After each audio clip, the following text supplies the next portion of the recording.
പുത്തൻ പ്രതീക്ഷകളിലേക്കും നേട്ടങ്ങളിലേക്കുമുള്ള വാതിൽ തുറന്നു വിഴിഞ്ഞം. തുറമുഖത്ത് നിന്ന് കേരളത്തിലേക്കും തിരിച്ചുമുള്ള കണ്ടെയ്നർ കവാടം തുറന്നു.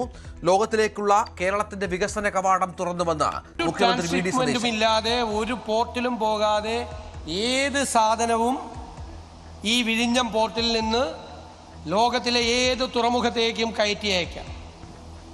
6 ഭൂഖണ്ഡങ്ങളിലെ നിരവധി രാജ്യങ്ങളിലെ 100 കണക്കിന് തുറമുഖങ്ങളിലേക്ക് ഇവിടെ നിന്ന് കയറ്റുമതിയും കുറച്ച് കഴിയുമ്പോൾ ഇറക്കുമതിയും ആരംഭിക്കും.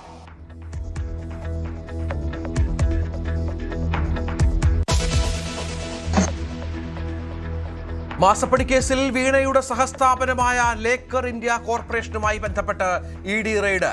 കോഴിക്കോട് DTPC ഡെസ്റ്റിനേഷൻ കോർഡിനേറ്റർ ആയ N നന്ദുലാലിന്റെ വീട്ടിലടക്കം പരിശോധന. നന്ദുലാൽ വീണയുടെ ഭർത്താവ് PA മുഹമ്മദ് റിയാസിന്റെ സുഹൃത്ത്. പരിശോധന രാഷ്ട്രീയ പ്രേരിതമെന്ന് CPM. കോഴിക്കോട് ഉൾപ്പെടെ 8 കേന്ദ്രങ്ങളിൽ ഇന്ന് പരിശോധന.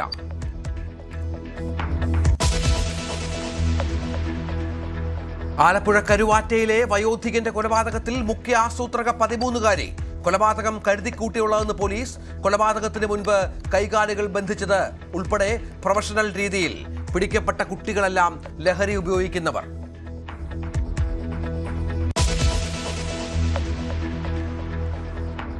അശ്ലീല ദൃശ്യങ്ങൾ ഭർത്താവ് വെബ്സൈറ്റുകൾക്ക് വിറ്റുവെന്ന പരാതിയുമായി യുവതി. പരാതി നൽകിയത് കൊല്ലം സ്വദേശിനി. വിറ്റത് വിദേശത്ത് ഒരുമിച്ച് താമസിക്കവേ. ഭർത്താവ് പകർത്തിയ ദൃശ്യങ്ങൾ. നാട്ടിലെത്തിയ ശേഷം ക്രൂരമർദ്ദനമേറ്റ യുവതി സ്വകാര്യ ആശുപത്രിയിൽ ചികിത്സയിൽ. കേന്ദ്രമന്ത്രിസഭാ പുനഃസംഘടന ഉടൻ. BJP ദേശീയ നേതൃത്വത്തിലെ അഴിച്ചുപണിക്ക് പിന്നാലെ മന്ത്രിസഭയിൽ മാറ്റങ്ങൾക്ക് സാധ്യത. സംഘടനാ ചുമതലയെത്തിയ പീയൂഷ് ഗോയലിനെ മന്ത്രിസഭയിൽ നിന്ന് ഒഴിവാക്കും. കേരളത്തിൽ നിന്ന് മന്ത്രി ആരാകുമെന്നതിൽ ആകാംക്ഷ.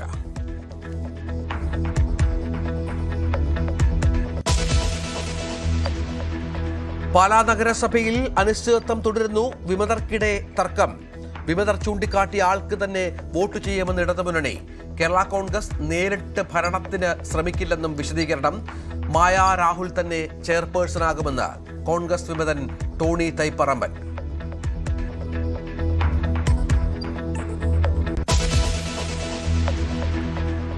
അർജുൻ ആയങ്കിക്കെതിരെ കാപ്പ ചുമത്താൻ നീക്കം. ശുപാർശ ചെയ്തുള്ള റിപ്പോർട്ട് സിറ്റി പോലീസ് കമ്മീഷണർ ജില്ലാ കളക്ടർക്ക് കൈമാറി. അർജുൻ ആയങ്കിക്കെതിരെ സംസ്ഥാനത്തൊട്ടാകെ 23 ക്രിമിനൽ കേസുകളെന്ന് റിപ്പോർട്ടിൽ. റിപ്പോർട്ട് പരിശോധിച്ചു വരികയാണെന്ന് ജില്ലാ കളക്ടർ.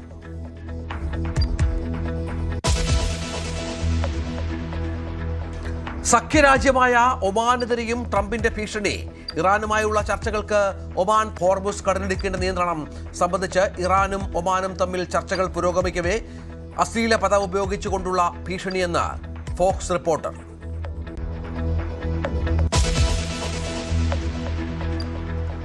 ഹമാസിനെ നിരായുധീകരിക്കുന്നതിന് മുൻപ് ഇരുപക്ഷവും ധാരണയിലെത്തിയതായി ഇസ്രായേൽ ഉദ്യോഗസ്ഥർ. പിടിച്ചെടുക്കുന്ന ഓരോ ആയുധവും പൂർണ്ണമായും പ്രവർത്തനരഹിതമാക്കുമെന്നും ഇസ്രായേൽ. സ്വയം പ്രതിരോധത്തിനുള്ള പൂർണ്ണ അവകാശം ഇസ്രായേലിനുണ്ടെന്നും മുന്നറിയിപ്പ്. ഗാസ സമാധാന പദ്ധതിയുടെ അടുത്ത ഘട്ടത്തിലും 30 ദിവസത്തിനുള്ളിൽ പുരോഗതി ഉണ്ടാകുമെന്ന് ജാരഡ് കുഷ്ണർ.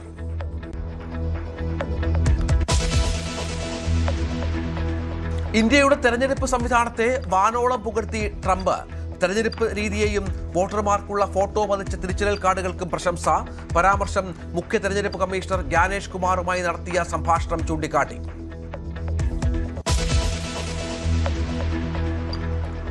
പാകിസ്ഥാനെ വിറപ്പിച്ച് ബലൂചിസ്ഥാൻ ലിബറേഷൻ ആർമി.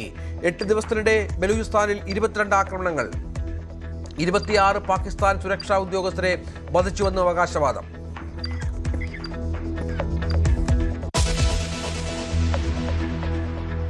വോട്ടർ പട്ടിക തീവ്ര പരിഷ്കരണവുമായി ബന്ധപ്പെട്ട് കർണാടകയിൽ രാഷ്ട്രീയ കൊടുങ്കാറ്റ്.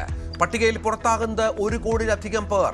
3 മാസത്തേക്ക് നടപടി മരവിപ്പിച്ച് വീടുകളിലെത്തി സർവേ നടത്തണമെന്ന് പരാതിക്കാർ.